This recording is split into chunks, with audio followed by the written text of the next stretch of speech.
Good morning. Good morning. Morning. Steve, I know what's on your mind. Yeah. And I tell you, Mark, I know the answer.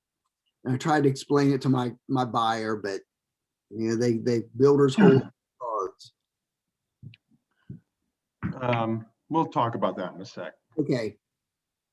because this does happen, and sometimes builders will work with you to help They would rather the approach. Well, we'll go over it so everyone else can get on it too. Okay. Thanks. I appreciate that. Thank you.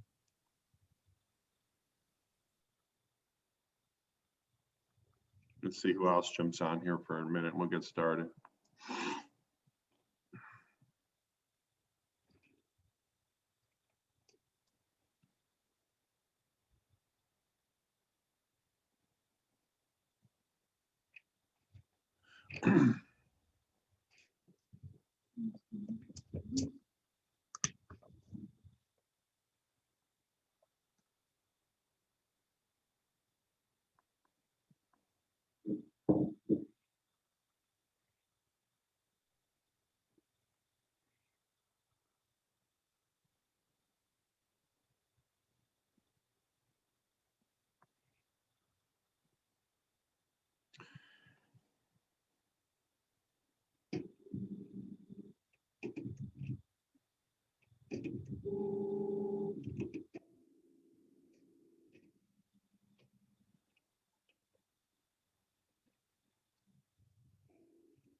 You read that?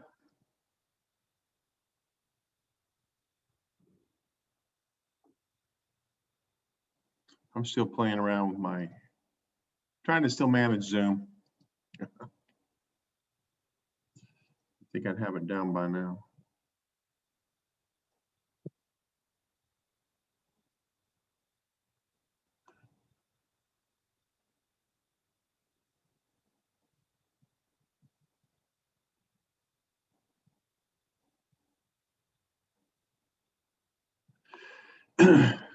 So let's see.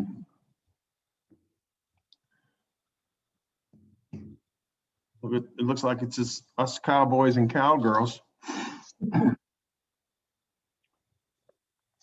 So successful people maintain a positive focus in life no matter what is going on around them. They stay focused on their past successes rather than their past failures, and on the next action steps that they need to take to get them closer to fulfillment of their goals rather than the distractions that life presents them.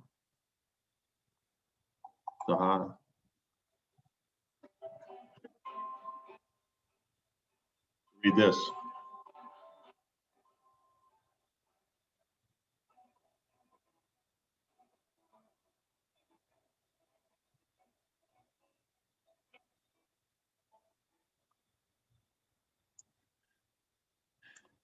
So change the environment where you work, who you have around you, what you listen to, and what you read. Make sure your environment inspires you and lifts you. Schedule your priorities. It's not always the money-making activities that you should focus on, but write down all of your life priorities, health, family, and work, spiritual. Prioritize them and focus on the things that make you live a more complete life, and prioritize those first.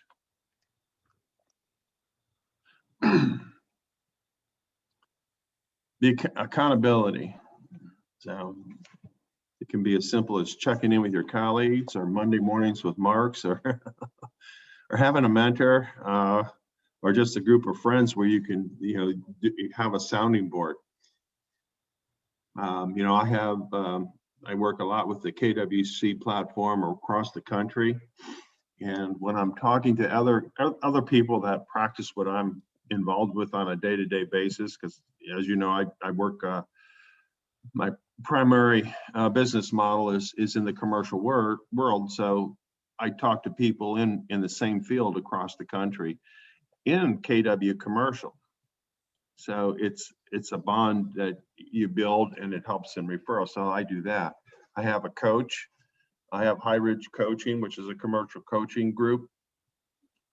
I do social media just a little bit.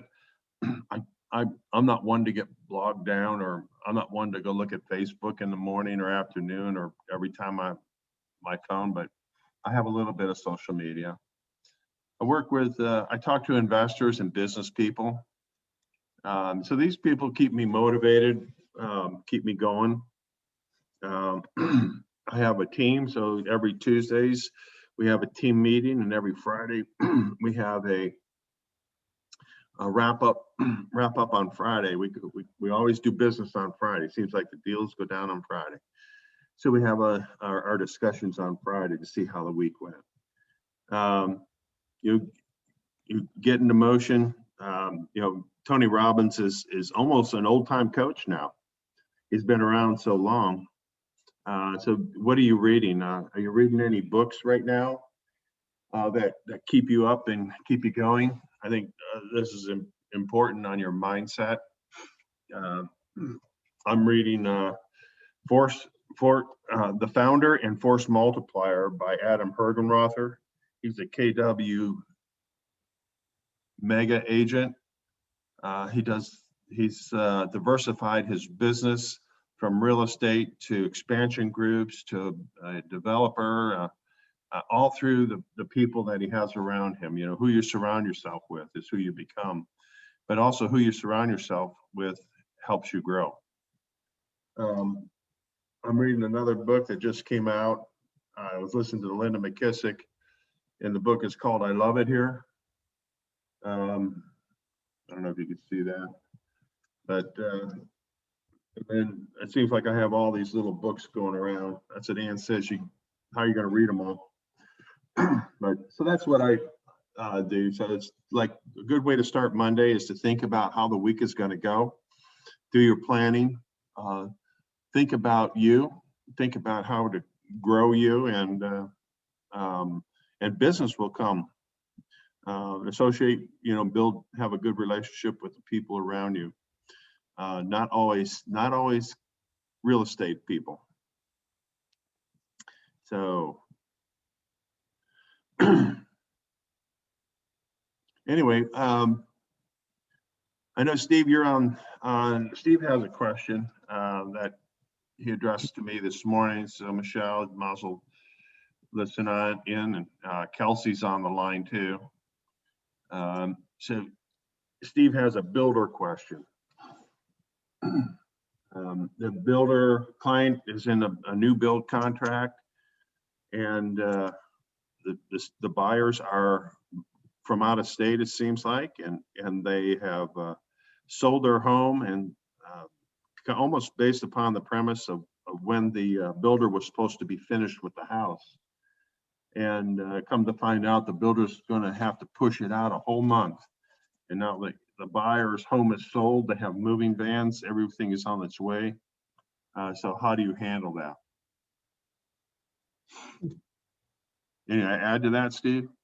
Absolutely. And actually, I explained to the buyers that obviously a new build purchase contract is different than the purchase contract we use provided by the Columbus board. I explained to them that the builder, they have all control throughout the process, and they determine the close date. And I mean, it certainly appears that, we don't have many options on this. And I think more than anything, they're just upset with the principle that the builder isn't willing to, compromise in any way. they have other model homes around the area that they could, use as an office for their sales staff, but, they're not willing to compromise in any way for us. Not at all. No, so I think that's the frustration with the buyers. And over the weekend, they were asking me if they can get out of it. But I mean, I saw Section 7 of the purchase contract states that, all dates are estimates, and, it really certainly appears that we don't have any options. And the builder has said, tough luck.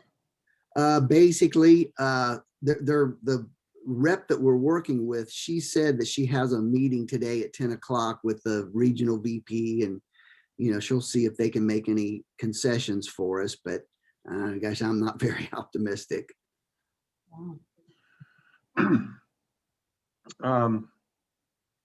And well, a couple things, the builder doesn't want to I don't think the builder's interested in the security deposit that was put down into the contract.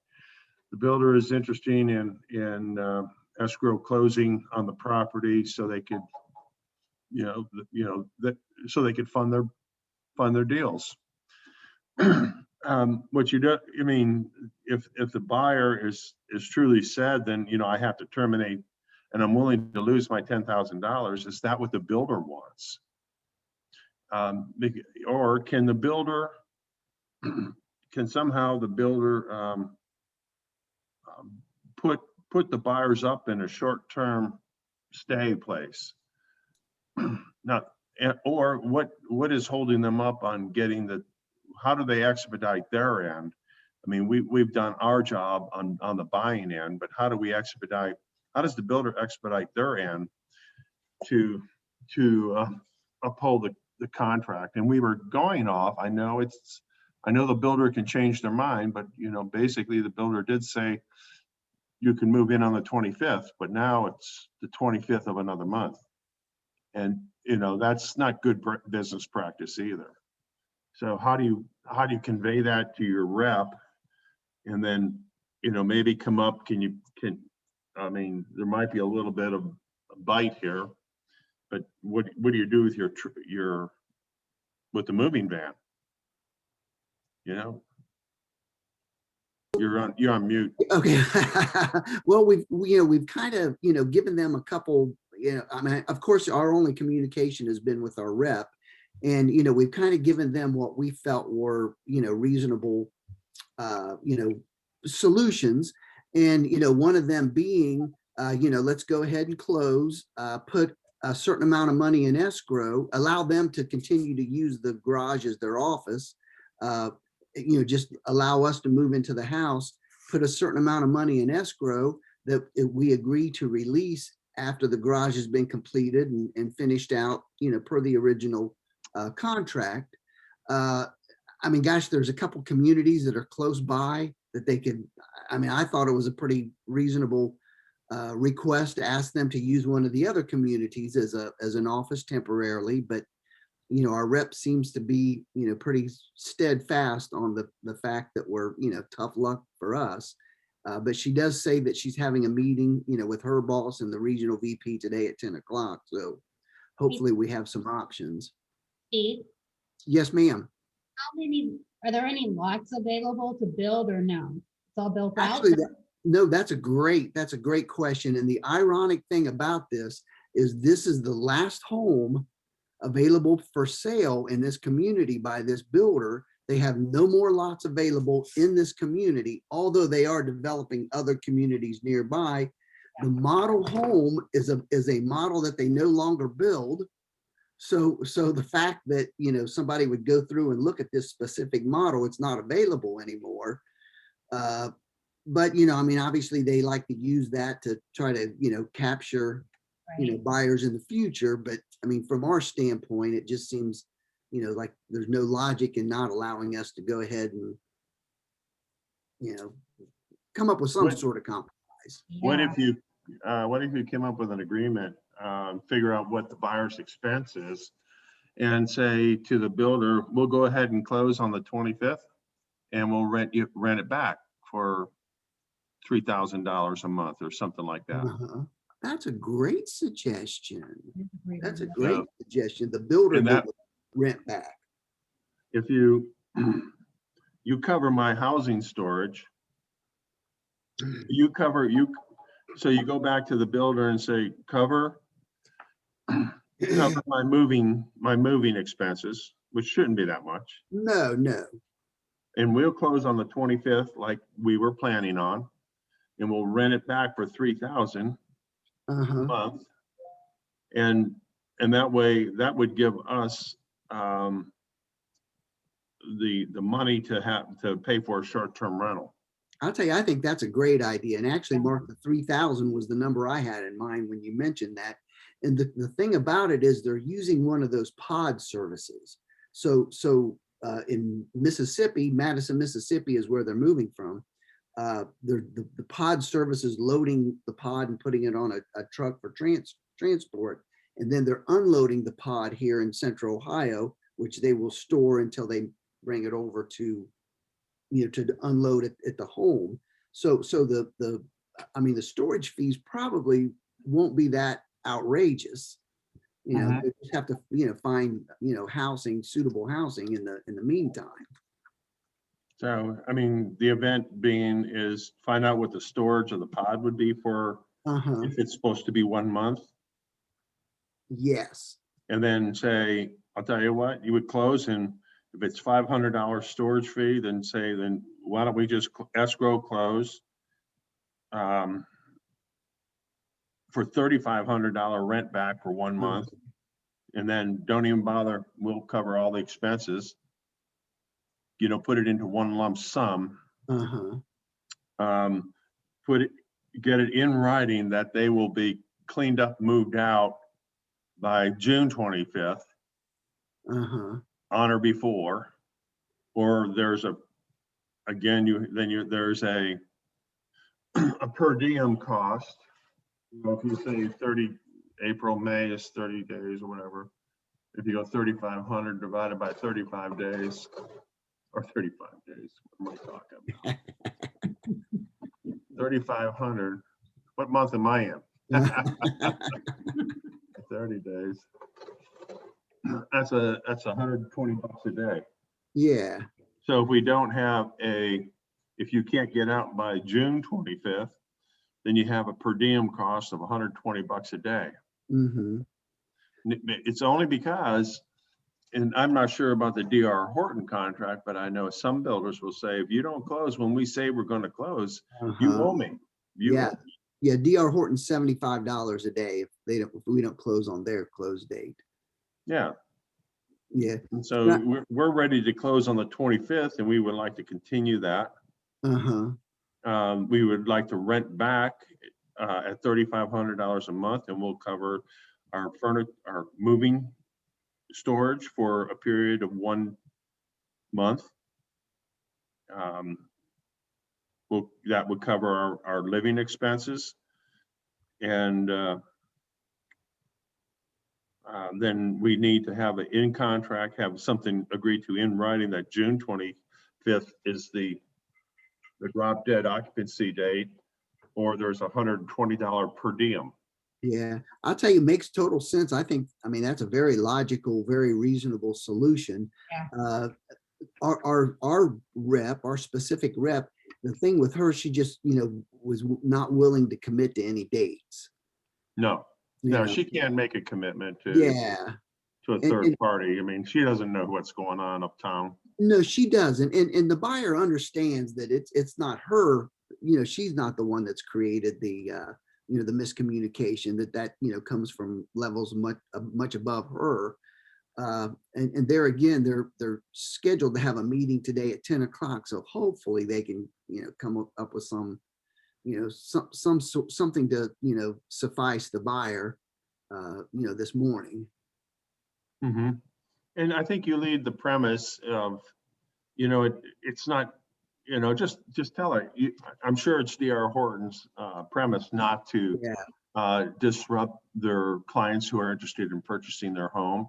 I think it's DR Horton's, if they're going to be the world's, the largest builder, and they want to take over Columbus, Ohio, and they want to, put MI down.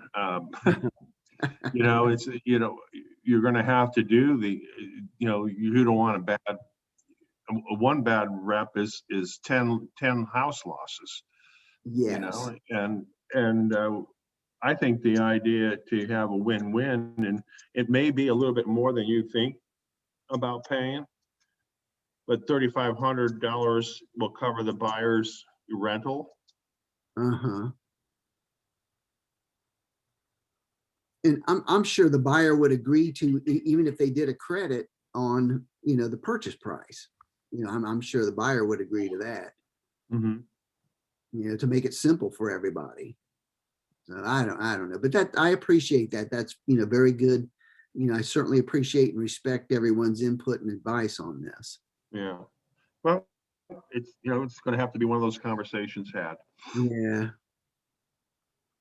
And I know the rep doesn't know what's going on. She doesn't. She's been But great the rep throughout the process. did not the rep put this agreement together with you? Yes. Uh-huh.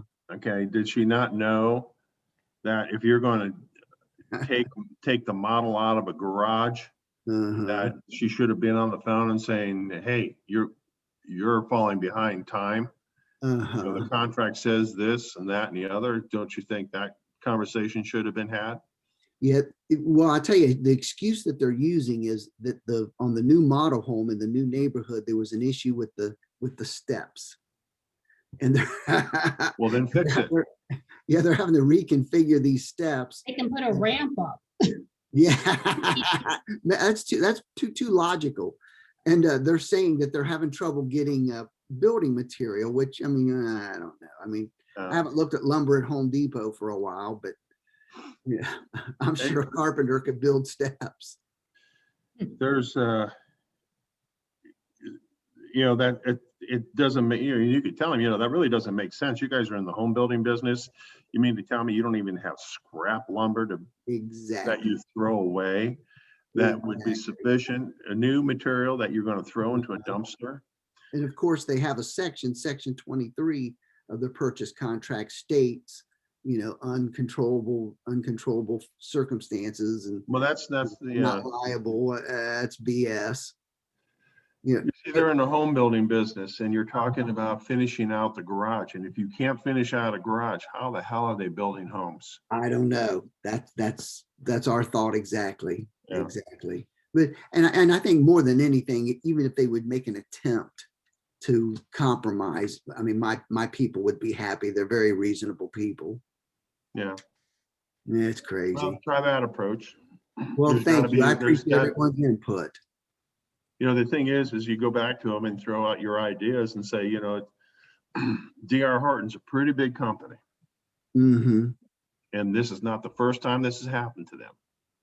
No. And they have to have some type of compromising yet mutually beneficial agreement that they can have between a buyer and their corporate offices. And if you're going to lose $1,000 on the deal to close on a deal versus gain 10,000 and hold it for another couple months, it's a wash. Yes. But you've lost a customer. Yes. I mean, you certainly would think they would have, have the resources to make something, an amicable agreement. Yeah. So give that a good old KW try. Create the win-win. Appreciate that. I appreciate that. Yeah. Sabrina's on. Kelsey, do you have any, what happened over the weekend? What happened over the weekend? Yeah. Well, put it this way, I had my second vaccine and it did not go really well with me. Uh-huh. Yeah, so I got I feel like I run by a truck. It was like I have a terrible flu-like symptom, migraine, and then I have rashes all over my body from the vaccine. So, well, I'm getting better, except the rashes is not going anywhere yet. So, well, keep us posted. oh yeah, I'm pretty sure I'll be back in the office. No, they're not sure what the vaccine is going to do. Now they're saying you might have to go for a third round. Yeah. Yeah, that's what I heard. But Kelsey, have you done anything going on in your neck of the word? Well, I just transferred from Cleveland, so I'm still getting acclimated here. And yeah, I went yesterday to a new build meeting with my mentor, Who's your mentor? Kimberly Sherrard. Oh, Kimberly. Okay. Good for you. She's very detail oriented. She is Keep your ducks in a row, girl. good for me. Yeah. Well, it'll keep your compliance. That way I don't have to scurry through your files to try and figure out what you're doing when it's time to close. Yep. But where are you from Cleveland, Kelsey? We just moved from Berea. Okay. Long time ago. I came from Euclid. Okay. Yeah. Was it Don McLean and American Pie? Long time ago. All right. So what I also wanted to go over, so you haven't really written anything yet. So this conversation, I sold 3 deals in Cleveland before moving. okay. And were you with a KW office there? Yeah. Okay, good. So you're familiar with the system, so that's a plus. Mhm. So this morning's conversation that Steve's having about timelines and building, especially on the new build, I think the point being, I think one of the things we should do when you have these builders make decision guidelines, and the timeline is running out between selling your home and moving into your new home, Mhm. that if you're going to say you could move in on a certain date, you get it in writing. Okay. You get an agreement in writing, because then the buyer has to make this decision to move based upon the dates, and everything is controlled within a window. And if the builder says, my window's open, but your windows is closed, that's not a good way to approach. So when you're doing the new build materials and it's a time to close, and especially if your client has a home to sell, make sure and verify it and confirm it, something in writing. So are you familiar with our listing agreement? I mean, everything is a little different here. Uh-huh. I listed my own house when we moved, but I'm not very familiar with the differences between there and here. Well, one of the big things is this coming soon, or when do you start showing the property, and this timeline. It's become a very frustrating event when you have a limited market.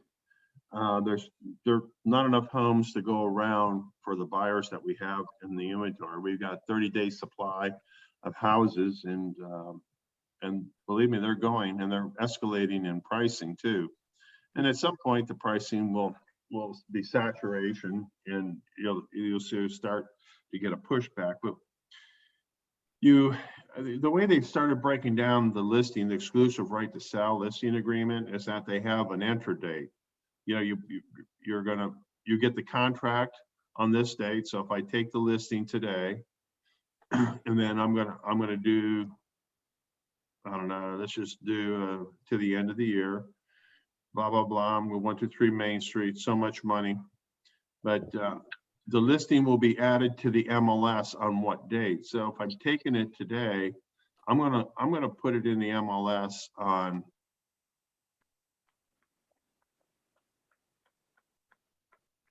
I don't know, say Friday. So now I got you got the listing today. I'm going to put in the MLS on Friday. And is it going to be active, or is it going to be a coming soon? So if I click coming soon, then you're going to say, all right, I've got the listing today. You're going to fix it up this week. And yet Friday, it's going to go into the MLS. And now I'm going to add when, if it's going to be coming soon, when will I be able to look at it as a looker? So it might be, you can't look at it until the 30th. But it can't be no more than 30 days. So, so now it's in the MLS and the people are going to want to see it. Maybe you've taken some photographs and stuff of that nature. So you can see how this timetable pushes. So now you've got this property that's out there. And if you do this, you do not have permission to show the house. But let's say you have a drive-by offer, and where someone presents you an offer and hasn't seen the property inside at all, but wants the neighborhood and is willing to gamble on the bet, you can actually come back in, and then you could change this active date. Let's say you get the drive-by offer on over the weekend. I could move this date forward, and now now it's active for everyone. But normally what happens is the reason why you're doing that is because you've gotten an offer that may be acceptable to the seller, although they haven't seen the inside of the house. And you're moving it forward. And this is where the complication comes in to the general realtor public, is that I was betting on showing the property over here at the end of this week, and you moved it forward. And by the time I found out, you put it in contract, and I lost my opportunity. So that's one of the biggest, largest and loudest complaints we're getting down at the board level, and rightly so. I mean, people, I don't know why they ever did this personally, but if the house is ready to show, make on the 26th, then make it the 26th. Forget all these other dates. But that's not the way they're doing it. So you have to watch how you're setting yourself up, and it's all about your communication level to the seller and explaining to them about these dates and timelines. Does the seller, if the seller says, I'm not going to be ready to show the property until the 30th, and you could put it on the market today, I don't care about that, but you have to say that no showings, see it said right here, then you have to understand that there's no showings permitted while coming in the coming soon status, right? So the seller has to understand and agree to that. But then you have to explain to the seller that by doing so, we may get a drive-by offer that you like. And are you willing to wait to the 30th, or would you accept an offer if you got an offer that was acceptable to you prior to the 30th? And part of our conversation, in our business, a lot of agents will say, well, my client told me so. And that might be so, and you're supposed to be obedient to your client, blah, blah, blah. But they've hired you at at least a 3 or whatever they're going to pay you on the sale of the property to advise them properly too. Yes, you're supposed to do what is legal. As long as what the seller is telling you is legal, that's fine. But you also have to, consult with them at a high level too, and explain to them the value benefit of waiting to that day and maybe getting more offers in, which might be above the offer they're willing to accept. So this is one of the big things. And this paragraph here is a consultative paragraph. And I think when you're in on a listing appointment, the conversation you're going to have with Mr. Seller, Mrs. Seller, is that you're hiring me as a consultant. I'm going to advise you on what I believe is to be an ethical and appropriate way to show your property. And so if you say I'm not going to show the property until the 30th, then I'm going to recommend to you, don't show the property until the 30th. if you get 20 drive-by offers and there's one in there that you like the best, we're going to hold tight and respond to the offers on the 30th at midnight, or we could respond to on the next business day, which might be, then you're going into May 3rd. So then you might say, we will respond to all offers on May 3rd. So one of the big things is a higher level of communication with your client on this simple little paragraph right here. It's not much to it, but it's a real powerful paragraph on how homes are sold. You have questions on that one? I mean, so do you recommend that it's better not to do the coming soon and just go straight to active in this market?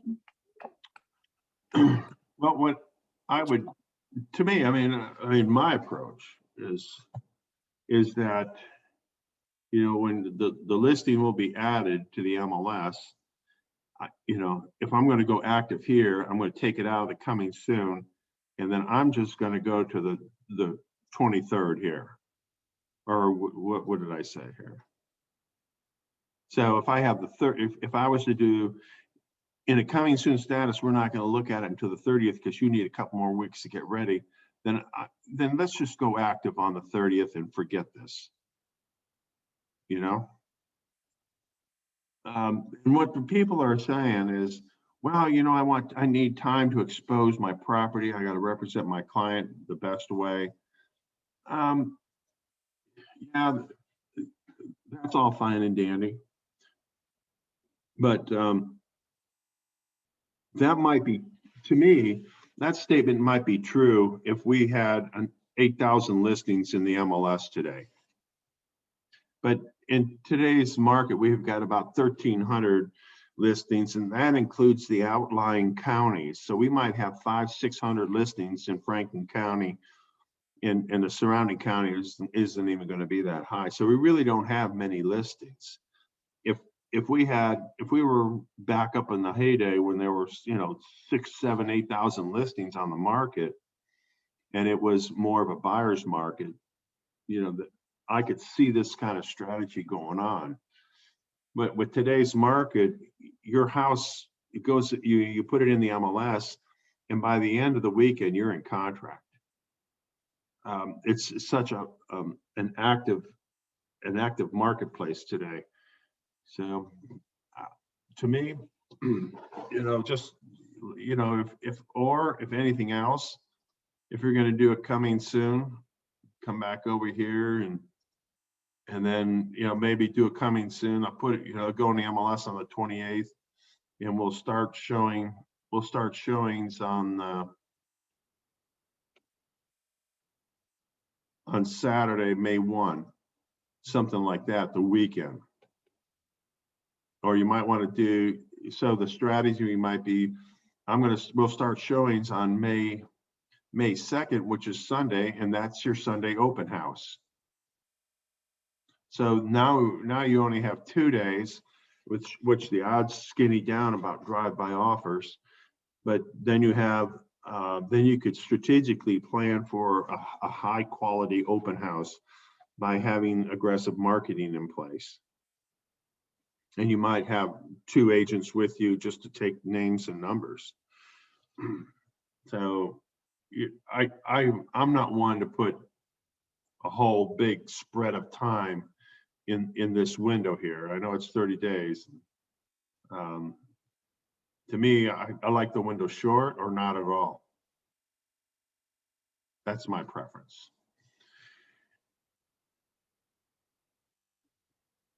Any more questions on that? No, I don't think so.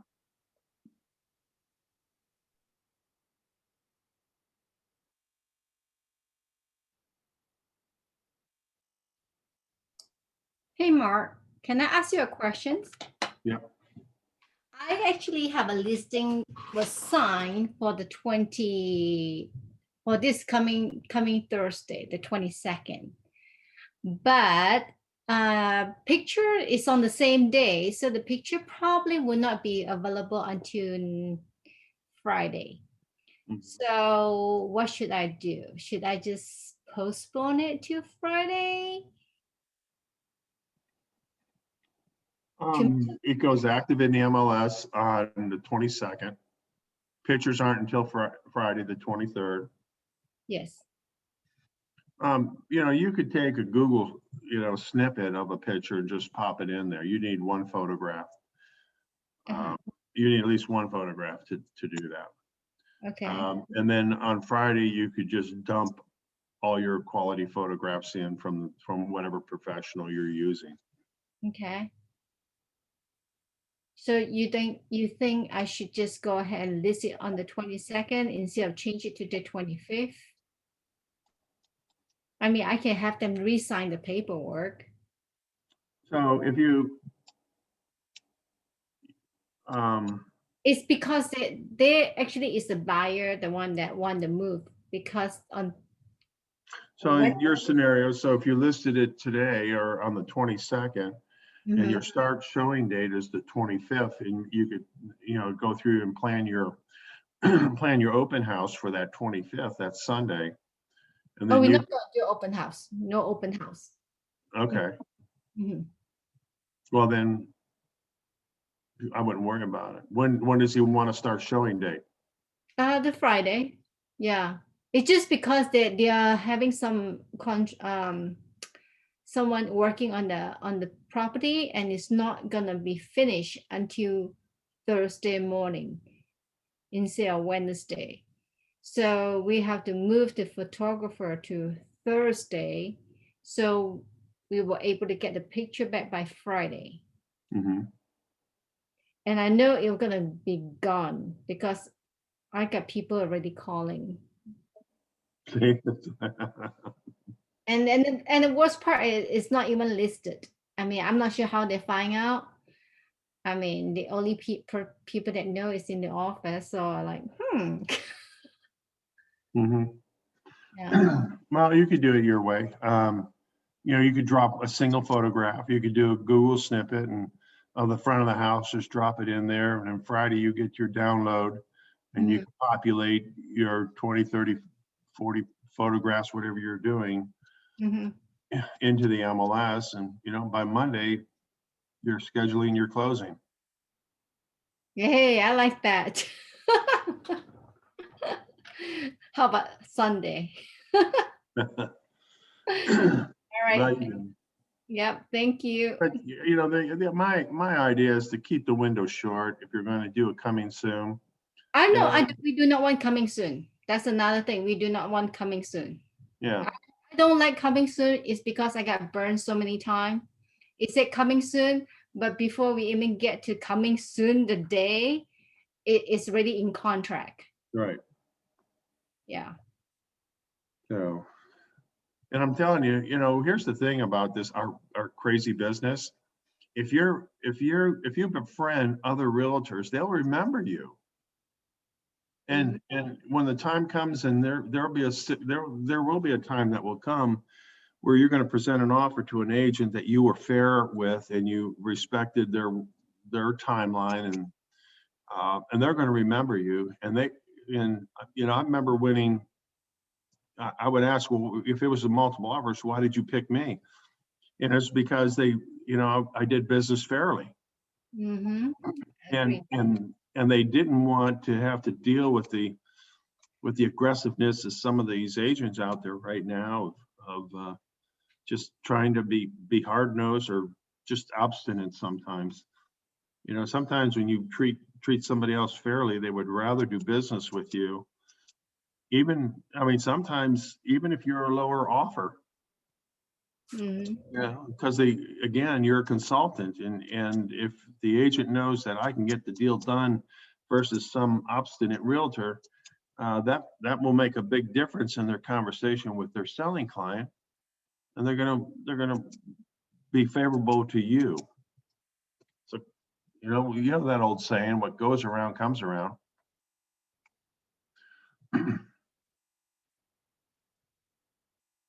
So any more thoughts?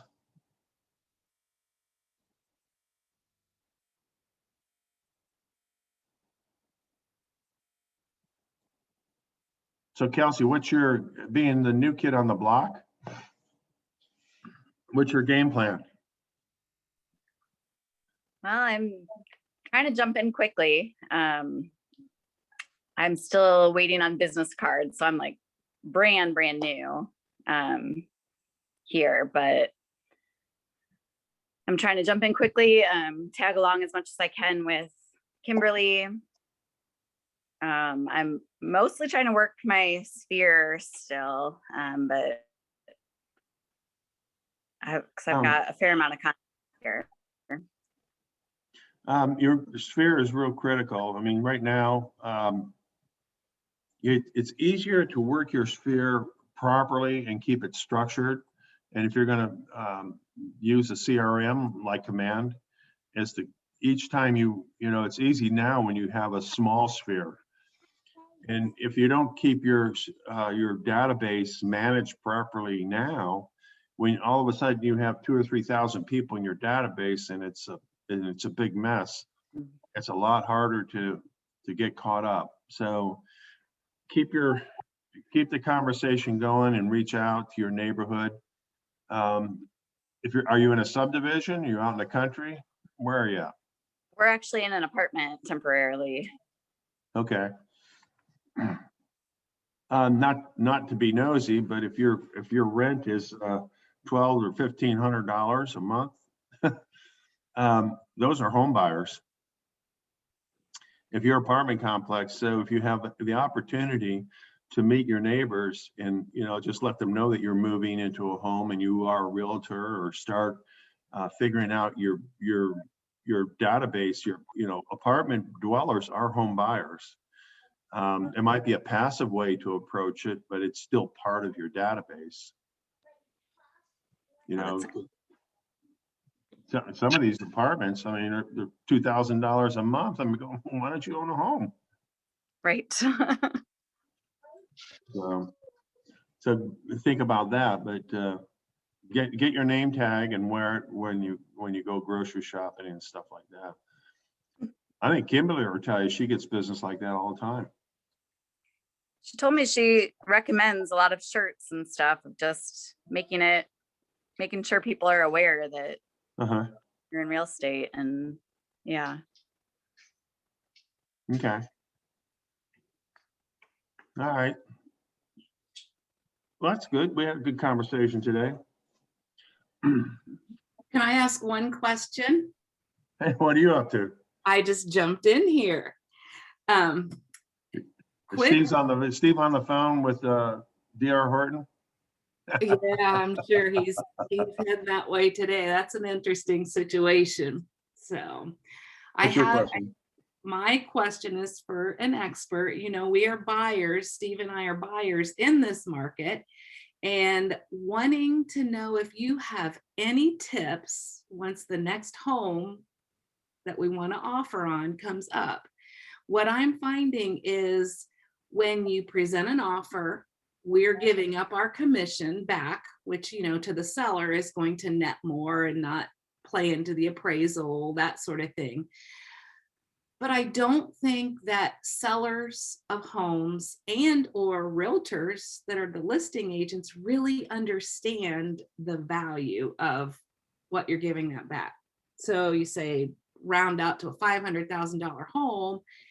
Here's your $15,000 right here that we're giving you back, and we're going to go above list. Is there anything, or do you just, if you're going to go, 30,000 over, go ahead and just go 30,000 over and know you're going to come back with that 15,000 commission off of that deal, which is taxable?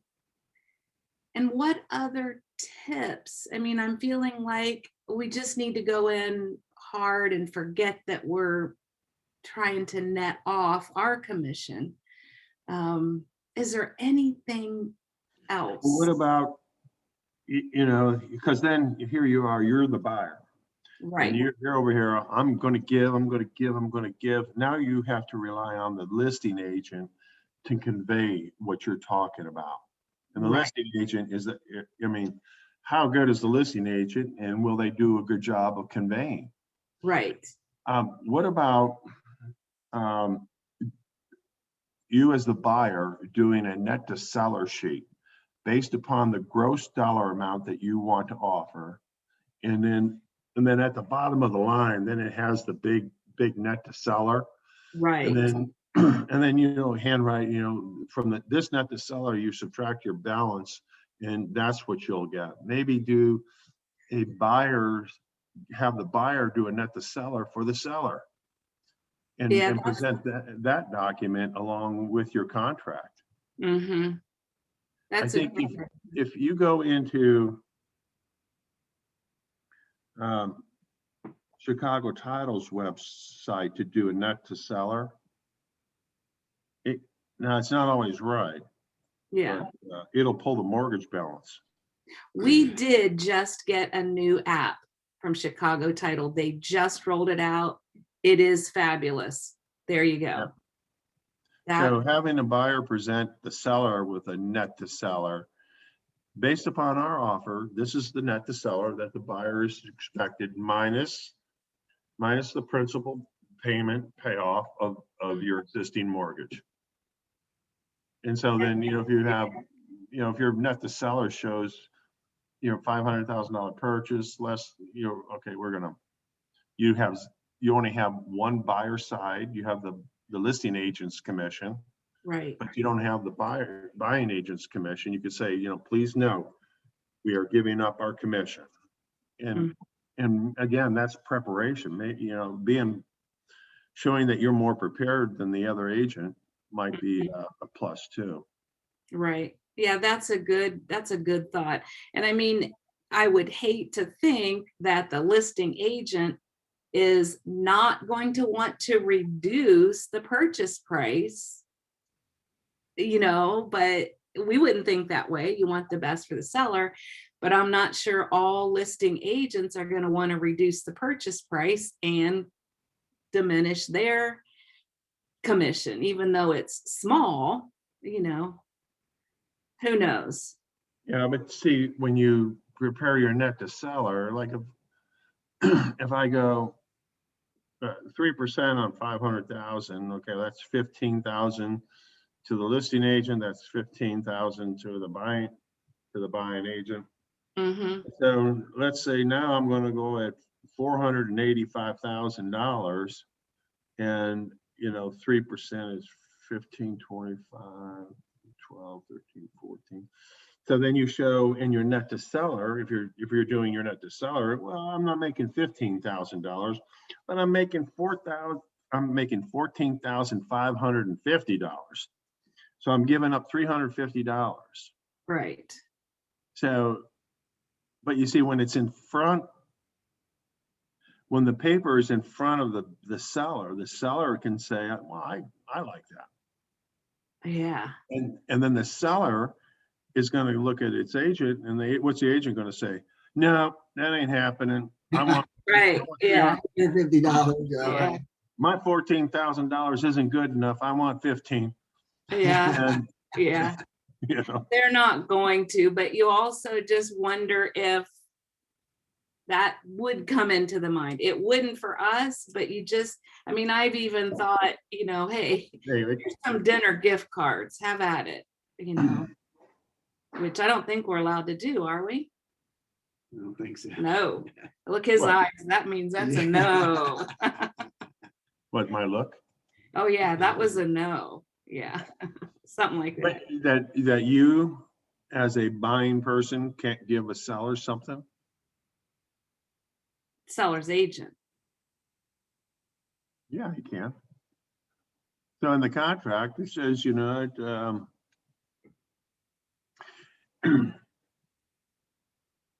you know, here's what we do in commercial. So we close a $10 million deal, right? Mm-hmm. And I go to the buyer and I go to the seller. I go, I'm going to meet you over at Smith and Lewinsky's at, you know, 6 o'clock, and my dinner's on me. And so I'm the buying agent. You know, the selling agent didn't do crap. Now I'm the buying agent. I'm taking the buying agent out, or whatever. I'm taking the other agent out, plus his client, plus my client, and I'm the one footing the bill of $500 dinner bill. And now the buyer's over here, I like you. So you could, I mean, if you're doing a $500,000 deal, you know, like sometimes when when you do that, you go out and your bar bill's more than your dinner bill. It always is. Oh, not for us. I know those people. But you could say, as long if it's in writing and agreeable between all parties, then it's an acceptable transaction. Okay. It's the so if I say I'm going to offer you $485,000 for the house, I'm going to subtract. I waive the broker fee, and the buyer will take the seller's agent out to dinner at the barn. Right. 1 week from closing. As long as we get along by that time and we're all sweet. I hope you don't piss them off. Right. So, I mean, if you put that in the contract, why I don't know, isn't it saying, I want your refrigerator? I'll take you out to dinner. Yeah, and I mean, it's just crazy. You go to Smith and Lewinsky, you'll spend $230. You're gonna, for dinner, and it's not like everyone's an alcoholic when you do that. But sometimes when on the commercial deals, you have a lot of people involved. You're going to have 3 executives here and 2 executives there, and you got an agent, or I'll bring Todd along, or something like that, and there'll be 6, 7 people. So that's why the bill's bigger. Right. But the concept, the concept works. Yeah, that's what I'm just trying to think of, just different alternatives. You could say I'm willing to pay the seller's closing cost. Right. Right. I'm willing to buy dinner at the barn 1 week after closing. Reservations to be made the day of closing. Yeah. Do something that's kind of funny and funky. I don't think anyone's ever done that. Hopefully, I'm not going to get you in trouble. That's a good idea. Yeah. If you're called before the Division of Real Estate, I know nothing. I read this online as a deal. Yeah. But I think it's more to do with the listing agent, because they're the ones that's going to drive it, and I don't know. Well, it comes down to the beginning is the communication piece. When you're in contract and you get to be on the phone with somebody and you build a relationship. And that's what I was saying earlier, is when you build good relationships, you're remembered in the future. Absolutely. Can't agree more. Yeah. Anyway, brainstorming is, they call it masterminding. And that's what Keller Williams was really, they had the mastermind groups. And they were really good, because you get a bunch of people in a room and ideas are born just through conversations. And so these are good conversations to have. And I think a lot of ideas were thrown on the table today. And I'd be interested, Steve, to see how your turn out. Yeah. Create some, try and create that win-win relationship, because nobody wants a deal to fall apart. No. So. Yeah. Hopefully we get some sort of positive feedback from our rep today. Yeah. Let me know. I certainly will. All right. Thank you so much. Thanks Yeah, for letting thanks, me Mark. crash your meeting. All right, Appreciate Chelsea, you. if you ever want to bend my ear, I'll chat with you too. Michelle, if you ever have questions, you know how to get a hold of me. I know Sabrina knows how to get a hold of me. Appreciate it. All right, I'll see you all Have later. a good one. Bye-bye. Bye.